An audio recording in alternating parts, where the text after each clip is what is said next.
Hello, thank you for joining us on today's program. I am Frank Omalape.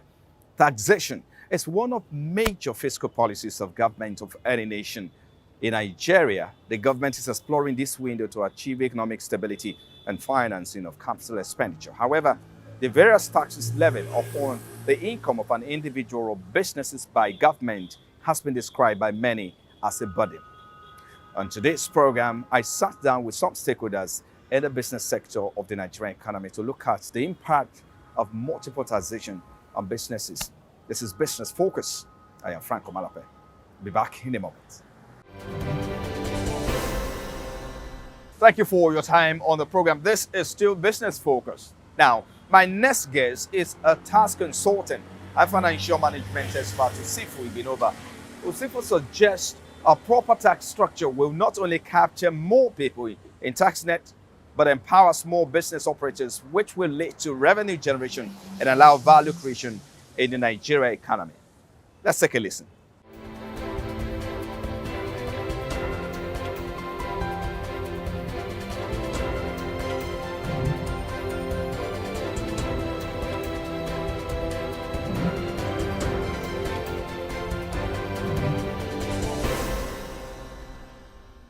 Thank you so much for your time with me on the program. Thank you. Now, I want you to do an assessment of businesses and in terms of tax. Maybe we should start on that light note.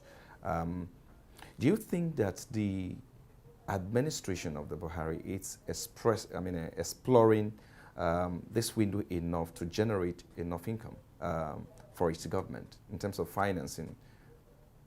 In terms of tax? Tax, yes. Tax is one of the way at which government generates revenue. And you want me to analyze this in terms of business. Now, if you are looking at that, most business owners only need to understand that there are ways at which tax are paid to government. And government should also try to ensure, which they have done anyway, that for you to register a company, you don't go through that route to register a company. Because if a company is registered, it's guaranteed that such company will pay tax. And by doing so, that increases the revenue generation for the government. Now, the problem is this. Most business owners, do they really pay tax? And that is left for the government to really determine. But as far as I'm concerned, the Buhari administration have tried in doing that. Because why I say so is this. Once you increase SME in every economy, technically you are increasing the tax income for government. Because in the long run, you have to pay income tax to government when you run a business. Now, when you pay income tax to government, you increase their internal revenue generation. Now, the introduction of SME business everywhere, that's entrepreneurship training and everywhere, it indicates, or is an indicator that, is an indicative factor that government is ready to increase internal revenue generation. But the problem is this. You need to understand that the type of taxes you pay to government, because you are relating it to business now, you need to understand that there are some selected of people that they need to collect those taxes from you. And there are some businesses you register that you don't even pay tax on such business. Now, for instance, if you are registering a business on a business name, for instance, you don't pay income tax on such business. You only pay transaction tax, which is VAT, and you also pay withholding tax. Your transaction within the bank, you pay withholding tax on that. And you don't pay income tax on such business. Okay. Because it's business name. You don't pay income tax. You only pay your payee to the government of the state where the business is being run. Okay. Yes. Now, most business owners don't really know this. Okay. An average businessman want to register a company. That is why you need the help of a consultant. Now, if you know that you want to really encourage SME, you also need to also give them information about registration of their company. Okay. Now, the SME we want to introduce, or we are introducing in Nigeria, we are also trying to ensure that an average individual can do something on their own. All right. And come out and say, I can produce this. Now, such individual will run out of business. In the long run, it makes 1 million and in the long run yearly. And for that 1 million to him, he need to put it into a business again so that it can grow. That's right. But he now need to pay 30% of that as tax to government. So technically, what he's making is 700,000 for a starter. That's right. So technically, can he really proceed in doing such business and making more profit for himself? No. So such individual will look at it that he doesn't have enough money to go into business. When you begin to look at the factors that comes into paying taxes. So it will discourage that individual that want to go into business. But how do we encourage people that want to go into a business, little small business, and also come back into a stronger business? What you need to understand here is this. If I have a limited company, it shows that yearly I have to pay my tax. And that is why the Federal Inland Revenue discovered that most limited companies don't pay tax. And what they do is that they connive with the bank, they have an agreement with the bank, and they garnish the account of the limited company. Now, that's what they do. Okay. You know, the essence of why we're discussing this is to, just like you said, how we can help small businesses To grow. You know, to grow. Yes. And of course, that's where education comes in. Yes. And so this is very, very important. That's the reason why we're discussing this. Yeah. How small startups can go about them. How do you suppose that the federal government, you know, in a bid to raise revenue from taxation, you know, without necessarily, you know, weighing or burdening the small and medium enterprises, you know, capture more people? How do you suppose the government can capture more people in its tax net without necessarily burdening these small businesses? You know, see, it is small businesses that grow to be the bigger one. Okay. What the government need to do now, because if you decided to increase your tax now, you are giving the business community another burden. But what you need to do is to grow business. You see, a room was not built in a day. We've started from somewhere, which we want to build an entrepreneurship. We want to build small business to grow, to become big business. Let me use that language. Now, if you want to do that, the first thing you need to do is to grow those business, not to go after taxation, not to go after them collecting tax from them. Okay. It's to grow the business first. Now, how do you grow the business? And that's what I've just explained. Encourage these people to register a business name rather than register a limited company. Okay. Now, you grow such business for a while. Then when you notice through their bank account and transactions that our business have grown through a while, to some time, then such business will be advised to change to limited liability company. So from there, the individual that have the idea and doing what do you call it, doing buying and selling or doing SME business, we know that the government has been supportive. So when he grow, in the nature of the business he's doing, he's also going to be remitting his tax without the government going and going after them. And that is what they are doing in other country. Okay, let me quickly ask you before we go on break. Yes. Because you talked about someone needs a consultant, someone needs education in this area. For a small business owner who is just starting up, if you put the cost of operation in, how do you think one such person can get, the service of a consultant without necessarily weighing on the balance sheet of a small business, especially if it is just a startup, a small startup? You see, the problem is this. We are talking about a startup business. Now, my own understanding to a startup business is a business that is less than 1 million or that is averagely 10 million. Now, if such business go directly and register a company under limited liability company, for instance now, the tax law says after 18 months, such business will be taxed after 18 months. Now, after 18 months of registering the business, that is what they said. Now, or commencement of business. Now, are you telling me that after 18 months, I will have made enough profit if I started 18 months ago? I can just be putting structure after what do you call it, after the commencement of business.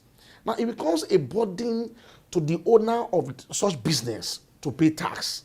That is why you see people dodging or running for government or evading tax. If you go to advanced countries, all this facility and information is made public for people. They will advise you. The tax officials will advise you. If you want to register the company, they will know the purpose why you are registering the company. They will advise you. That's what I'm saying. So by the time you are giving help in that regard, that individual look at you as somebody that have given him a relief.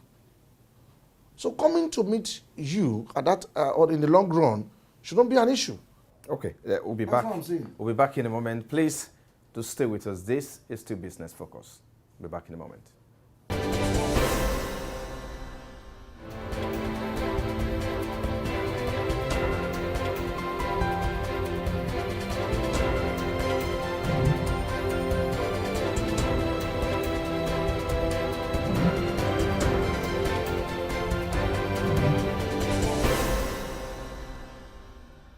Glad to have you back now. I'm still here with Mr. Osifo, who is CEO of the CEO of Osifo and Co Limited, and of course a tax consultant and a financial management. Thank you for your time on the program.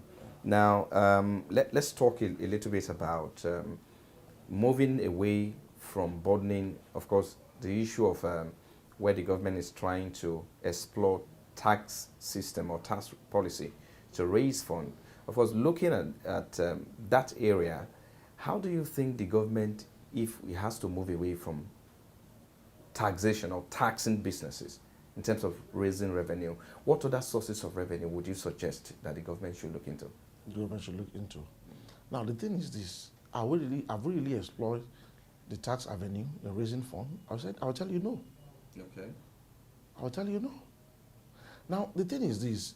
You see, we need to have people that are really committed to the job. If you find an average civil servant in Nigeria, because the job is for the government, they do it on their own. They don't put passion in the job because it's for government. Now, and that is why I said, I've really explored the tax options of getting revenue? No.